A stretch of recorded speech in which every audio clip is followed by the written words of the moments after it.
Today, I have Sam Irvine, the General Manager of Freeview, on this program with, of course, Bill Brown from Need a Nerd. We'll say good afternoon to you first, Sam. Oops, hang on. Better put your microphone. Yep, there you go. Hi. Right, now I'm on. Now you're on. Very good. And also, hello to Bill Brown, who's on the line from Need a Nerd. Hi, Bill. Howdy, Bruce. Good. You know Sam, of course, I take it, and Sam knows you. Oh, we've got an idea of who each other are, I think. Wonderful. So we're here to talk about Freeview this afternoon, and we need to find out, I suppose, because a lot of people won't know really what Freeview is all about, what it is. Some people don't still know what Freeview, and you've got your third birthday at the moment, Sam, because we've got the 50th anniversary of TV, the third anniversary of Freeview. Has Freeview been popular? Has there been a big uptake? It has, Bruce. It seems everyone's having a birthday these days, but Freeview's been extremely popular, launched 3 years ago, one of the fastest uptakes in the world for free digital television. And I guess the important thing for listeners out there is that if you've currently got free TV through analogue, that sometime in the next 5 years the government are going to switch that off, and to retain your free television you'll need to get one of those little boxes. So go to any leading appliance retailer, they'll have one of those there for you, or otherwise buy a new TV. So the majority of new TVs have Freeview HD built in, so if you're in the coverage area you just plug it into an existing UHF aerial and away you go. So you don't need to hook into Freeview. You do not have to have a new television. No, you don't, and I think that's a really important thing for all those people out there who are thinking about, what am I going to do when they switch this TV off, the one I'm watching? You just need to buy one of these boxes, and I mean they start quite cheaply, anywhere from sort of $150 to $200. So it's not a big investment to get into the delights of free digital television. So more channels, better picture, 8-day on-screen program guides, surround sound. So it's a good option for home entertainment. Wonderful. Bill, Need a Nerd, you've done many Freeview installations, satellite and terrestrial, right? Absolutely. Experts in the field. Maybe you could tell us the difference between the Freeview satellite and the Freeview, what is it, the HD? Yeah, they call it terrestrials the signal that they use to carry Freeview to most of the homes in New Zealand. So the big difference between the two is some customers, especially in rural areas, cannot get the Freeview terrestrial. Typically this is people who also had problems getting channels like Prime on the old school TV. This is because they're carried over a UHF signal. So the big difference is if you live within a reasonable distance of a TV tower, you can have Freeview terrestrial. And with that comes the ability to have high-definition TV, which, to be honest, is beautiful. But if you're outside one of these coverage areas, you can get Freeview satellite, and everyone can get Freeview satellite because the satellite sits up in the sky. What about people who have just heard you say that, but they're still thinking, oh my God, which one should I get? Sure. Well, what would you advise a customer? Absolutely. Well, the easy way for someone to decide is if they're still on older style TV, if they can get the channel of Prime, they'll almost certainly get Freeview, in which case they can go for the Freeview terrestrial box. But if they can't get Prime, or if they've got an old Sky dish, is the common one that we see, people using their Sky satellite dishes, then they can go on to Freeview satellite. Okay. So you need what, and how do you set it up? Sure. Well, you need an antenna, so either a satellite dish on your roof pointed at the right satellite, or a UHF TV aerial. You'll need a Freeview decoder of some sort. That could be a separate box, as Sam said, that you've picked up from a leading appliance store. Or it could be built into your new TV. And you need the cables and the power to plug that all in. And you plug it all in, follow the setup instructions, and away you go. Okay. Sounds easy, doesn't it? It sure does. Is it a big step to take? Is it one of those things where a big decision has to be made because there's a reasonable amount of expense here, of capital outlay, or is it not? No, it's pretty straightforward.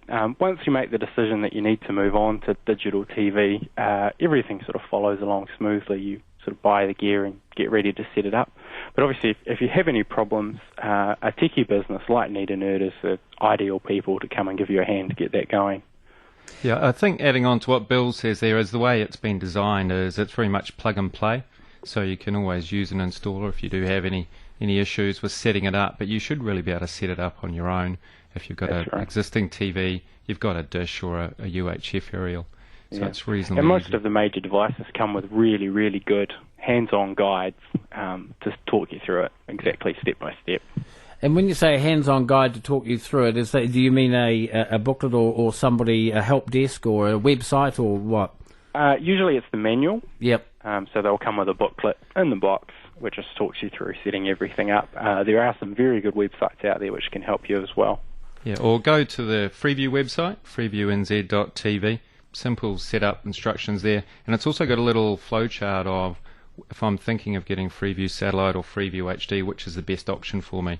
So I'd encourage listeners to have a look at that site, and also details which of the services are available on each of those. The other thing is My Freeview HD, which is a digital recorder. And one thing that you should be aware of is when they do switch off analog, the old analog recorders, so DVD recorders, VCRs, won't work. They'll only work on the channel that you're currently watching. So I'd encourage people to also consider getting a digital television recorder, My Freeview. So, but it works at the moment, does it? It does. But when it's... It does on analog, but Right. on digital, if you've got a analog VCR Yes. or DVD recorder and you've got a digital TV, you're watching digital television, you'll need to be watching that channel that you want to record. Okay, well, I'll tell you what, we've got Bill Brown from Need a Nerd, and we have got Sam Irvine, who is the General Manager of Freeview. So if you have any problems, questions, queries, anything you would like answered, any comment you would like to make, you can give us a call on 0800 80 1080, and we'll be right back to take your calls in just a moment.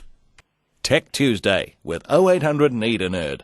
Ask them anything techie. Wonderful. So I'm going to ask Bill Brown of Need a Nerd shortly about installation, and also we're going to, Sam Irvine is in. He's the General Manager of Freeview, and we want to know what's coming up, what some of the exciting things are that are coming up for Freeview. But first of all, I think we should go to the phone because we've got Thomas on the line. Good afternoon. Good afternoon, Bruce and guys. Howdy. Hi, I just want to know if I have an old Sky dish and you know, a top box. I've got a top box and everything, you know, and everything set up, but I can't get Sky. And I asked Harvey Norman. They think they need a new LNB.